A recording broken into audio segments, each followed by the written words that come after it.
আসসালামু আলাইকুম প্রিয় দর্শক, মাই লাভ মিনি কিচেন জার্মানি থেকে ভীষণ মজাদার একটা পিৎজার রেসিপি নিয়ে চলে আসলাম। আজকের এই পিৎজার রেসিপিটা যারাই ফলো করবেন তারাই কিন্তু এরকম পারফেক্ট ভাবে এরকম সফট একটা পিৎজা আপনারা বাড়িতে বসে বানিয়ে খেতে পারবেন। অনেক দাম দিয়ে আর কিনে খেতে হবে না। এতটাই সহজ ভাবে আমি দেখাবো এই পিৎজার রেসিপিটা। তো পিৎজা বানানোর জন্য এখানে আমরা মিক্সিং বোলে নিয়েছি, তার মধ্যে একটু কুসুম গরম পানি 1 কাপ দিয়ে নিলাম।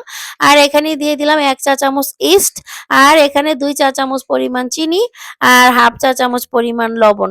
এগুলোকে দিয়ে আমরা ভালো করে মিশিয়ে নিব, এই ইস্ট আর চিনি, লবণ সবকিছু। তো মিশানো হয়ে গিয়েছে। এই পর্যায়ে আমরা এখানে দিয়ে দিব 2 কাপ ময়দা। 2 কাপ ময়দা দিয়ে এটাকে আমরা ভালো করে মিশিয়ে নিব।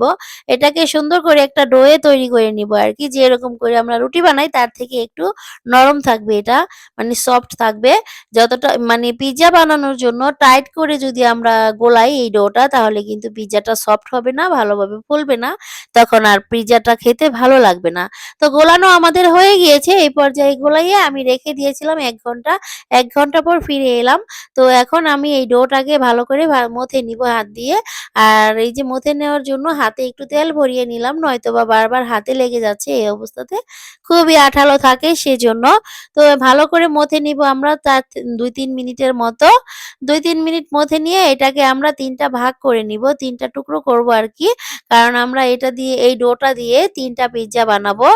তো পিজ্জা বানানোর জন্য কিন্তু অনেক বেশি ডোয়ে দরকার হয় না। এগুলোই কিন্তু ফুলে একদম অনেক সুন্দর একটা পিজ্জায় পরিণত হয়ে যাবে। তো এরকম করে আমরা ৩ টা ভাগ করে নিলাম। এই পিজ্জাটাকে এখন আমরা রুটি বানিয়ে নিব ১ম এ। এই যে দেখুন, এভাবে করে গোল, গোল করে নিয়ে তারপরে ময়দা ছিটিয়ে দিয়ে তারপরে আমরা এটাকে বেলনি দিয়ে বেলে নিব।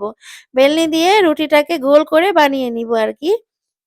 তো আমরা আরকি একটা স্টিলের প্লেটের মধ্যে বানাবো। আর এই পিজ্জাটা আমি অবশ্যই চুলায় বানিয়ে দেখাবো আজকে। কারণ আমি যদি ওভেনে বানাই, সবার কাছে তো ওভেন নেই আমি জানি। যাদের কাছে ওভেন আছে তারা তো খুব সহজেই বানাতে পারবে। আর যাদের কাছে নাকি চুলা আছে, লাকড়ির চুলা বা গ্যাসের চুলা, তারা কিন্তু বাড়িতে অনায়াসেই বানাতে পারবেন। এইভাবে করে প্লেটের মধ্যে একটু তেল ভরিয়ে নিলাম। তারপরে পিজ্জাটাকে দিয়ে দিলাম।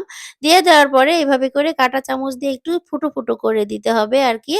তাহলে কিন্তু এই যে পিজ্জাটা যখন গরম হয়ে উঠবে তখন উপর দিকে ফুলে উঠবে না। সুন্দরভাবে ভাপটা বেরিয়ে যাবে। এখন আমরা একটা এই যে মোজারেলা চিজ কেটে রেখে দিলাম। আর হলো এই যে এখানে এখন এই টমেটো কেচাপ ভরিয়ে নিচ্ছি। একদম সহজভাবে দেখাচ্ছি। এরকম করে বানালে অনেক বেশি টেস্টি হয়। বেশি মসলা দিয়ে পিজ্জা বানালে কিন্তু পিজ্জা খেতে ভালো লাগে না। অরিজিনাল ইটালিয়ান পিজ্জা এভাবেই বানানো হয়। তো এখানে আমি কিছু মুরগির গোশত, মানে একটু লবণ আর আদা রসুন বাটা দিয়ে সিদ্ধ করে ঝুরঝুরা করে নিয়েছিলাম। তো সেই গোশতগুলোকে এখন উপরে দিয়ে দিলাম।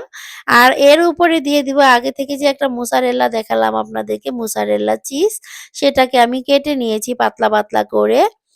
তো সেটাই এখন দিয়ে দিব আমরা।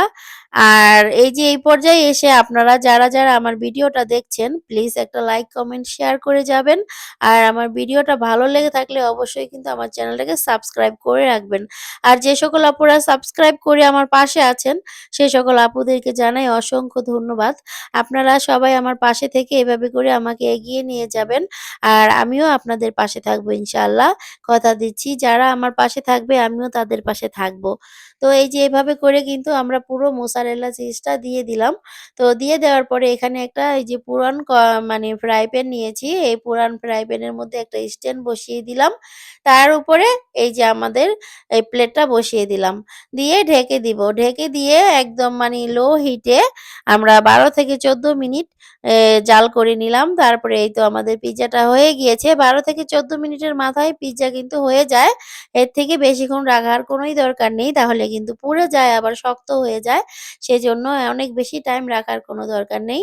তো এই তো আমাদের পিজ্জাটা একটু ঠান্ডা হয়েছে সামান্য। তারপরে আমি কেটে নিচ্ছি। এই পিজ্জাটা খেতে অনেক বেশি টেস্টি হয় এভাবে বানালে। তো এটা আরকি পিজ্জা মার্গেরিতা বলা যায়। তো পিজ্জা মার্গেরিতার মধ্যে অবশ্য গোস দেওয়া হয় না। আমি একটু গোস দিয়েছি, এইজন্য বেশি টেস্টি হয় এভাবে বানালে। সেজন্য আরকি। তো পিজ্জাটা কেমন লাগছে সবাই কমেন্ট করে আমাকে জানাবেন। আর রেসিপি ভালো লাগলে অবশ্যই কিন্তু আমার পাশে থাকবেন আপনারা সবাই।